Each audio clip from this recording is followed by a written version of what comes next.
And welcome to another episode of Preparing for the Unexpected. I'm your host, Alex Fullick, and as always, we like to talk about things related to resilience, business continuity, emergency management, crisis management, anything that helps you as an individual, your organizations, or your community reduce the suffering and impacts from disasters, which obviously could be huge. But there's one area that I've noticed doesn't get much talk about anymore. It used to get a lot of talk before Y2K, when we thought planes would fall down from the sky and everything, all our infrastructure would fall apart. We'd have fires and all kinds of chaos. And now I hardly see this team referenced anywhere, and that's the Salvage and Restoration team. Now, of course, if you've had a pandemic, you probably don't need a salvage and restoration team because you've possibly sent everybody home, or if you're lucky enough to have been able to continue operations, obviously you're experiencing a crisis, a semi-disaster in your organization due to COVID, but everything is still operational within the building. So you actually don't have any physical building damage. But that's not the case in some instances. You could have earthquakes, you could have floods, you could have fires, potentially even civil unrest that can cause problems for your operations. Your facility could be a complete chaos after all of those, or any of those. I shouldn't say all of them at once, but any of those instances occur. So let's take a look at the salvage and restoration team. Who is it? If you're in a major disaster, and you've got people running around, metaphorically, executing restoration and recovery plans, communication plans, going through business continuity management documentation, manual workarounds, and all kinds of other things that are happening. Who's available to even be part of a salvage and restoration team? You can't, pull people away from activities that they need activated right away. If you're rebuilding a mainframe, you can't pull anybody from the mainframe team away. They're going to be working long hours as it is, not just IT, but on the business side as well, doing different activities. So who's available? You got to figure that out. Who's going to be available to actually be a part of your team? Define their roles and responsibilities. Who's in charge? Who's in charge of this team? And not just the membership, but what is each person going to be doing? Who's reporting issues and risks? Who's reporting statuses? Who's reporting up the chain of command to the rest of the crisis management team or the senior executive, or however it's defined in your organization and community? So you've got to define all the various roles and responsibilities. I could be a member of the team, and all I'm doing is going around looking for file cabinets. Who knows? But you've got to define that. How do you activate the team? As I said, you could be in the middle of a situation where you've got many people already doing tasks. So how are you going to get a hold of some of these people who may be doing these tasks already, and now you want them to be a part of your salvage and restoration team? Well, chances are pretty good they're not going to be able to. So you've got to establish, the roles for one, and the time frames around it. If someone's just worked a 12-hour day trying to get caught up on data entry, they can't turn around and be expected to work another few hours by going to another site and start looking for printers. I've already touched on when, but to expand that a little bit more, when you activate that team, there's other things that need to happen first. Can you even get back into your building? It's one thing to say, I've got a salvage and restoration team. We're going to send them to the affected site, and they're going to go look for all this various, assets that you've identified, pre-identified, by the way, and get a status on them, what's salvageable, what's not.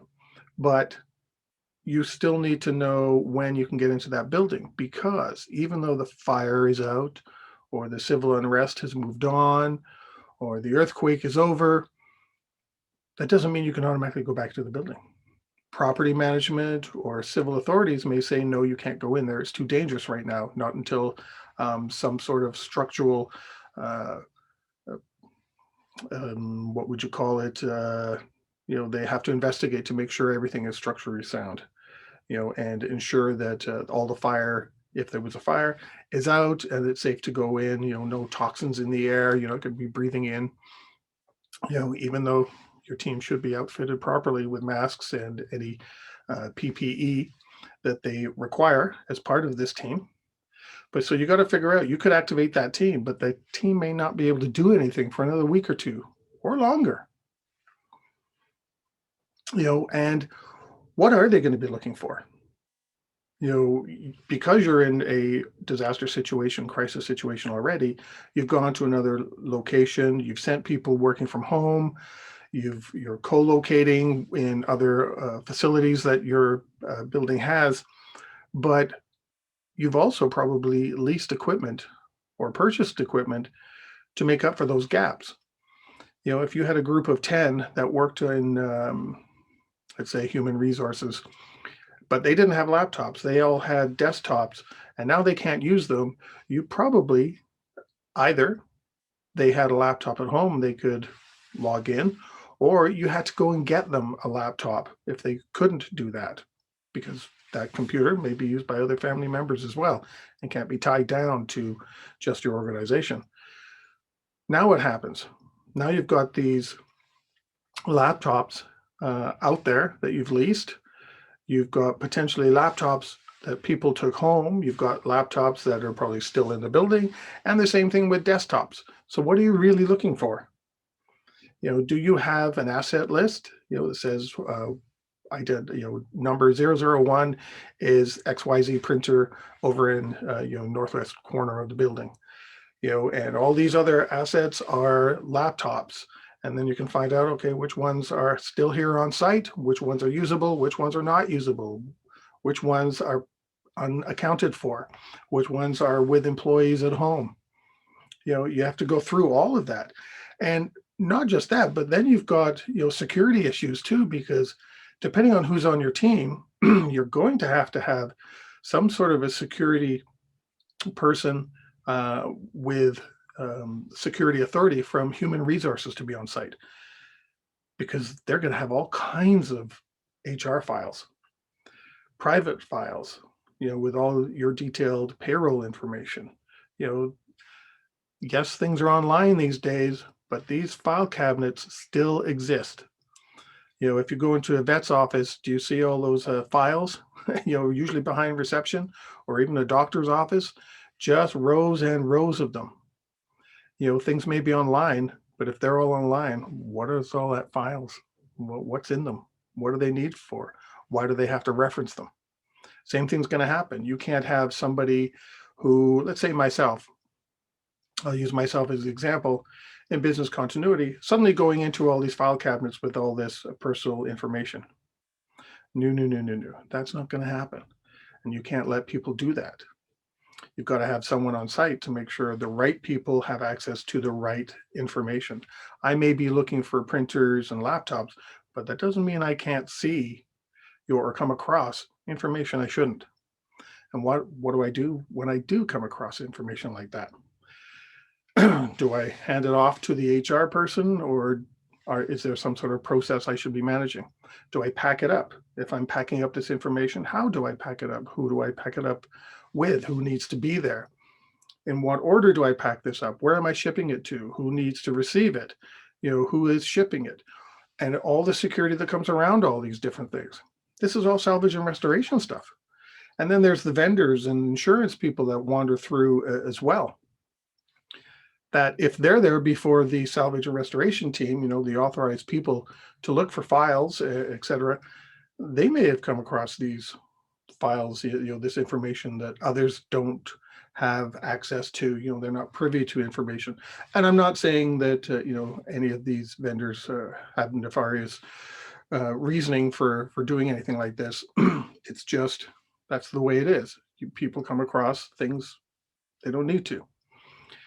So you have to take into account all of this information. And then when you have shipped all this information, and you've got an itemized list of what's salvageable, what you can use, what you can't use, what's going to be sent back that you've leased, or what has to be kept, what can be written off.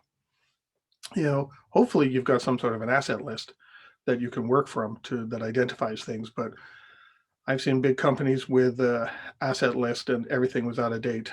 My last client that I worked at said I had a laptop with a certain asset tag number, and I said I've been there for 2 years. I've had the same laptop, and that's not the asset tag that's assigned to it.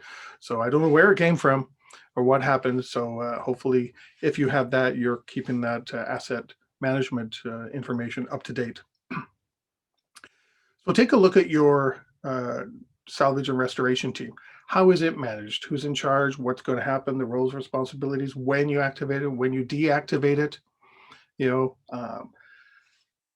Actually, deactivation, I'm going to say a little bit more about too. If you're deactivating your team, does that mean you've just collected all the laptops and cases of files and staplers and printers and fax machines, telephones, whatever else it is that you've been assigned to look for? Are you over at that point? Or do you have to be a part of making sure that if you found this laptop and you've leased this one, then this one needs to make sure it goes back to where it came from, and then this goes back into the hands of where it should have been to start with. You have to go through all of that. Are you a part of that, or are you just handing it off to someone? Otherwise, you could have a storage room full of all this equipment and you have no idea what to do with it. But it was all a part of your salvage and restoration team, so you have it. You just don't know what to do with it. So take a look. Look into it a little bit deeper to find out what your salvage and restoration team does. Hopefully it's a team you never, ever need to get to, because if you get to salvage and restoration, it means you really had one heck of a big situation already, whether it be a big flood, a fire, or worse. So take a look. It's all a part of your program. And good luck with everything. In the meantime, stay prepared, everybody. If you liked that video, thumbs up. If you didn't like that video, thumbs down. But leave a message and let me know what your thoughts are. If you'd like to be a guest on the show to talk about something related to business continuity, disaster management, COVID, personal well-being, anything that's relatable to those subjects, you can reach me through my LinkedIn profile, which is in the video description. And of course, don't forget to subscribe. In the meantime, stay prepared, everybody.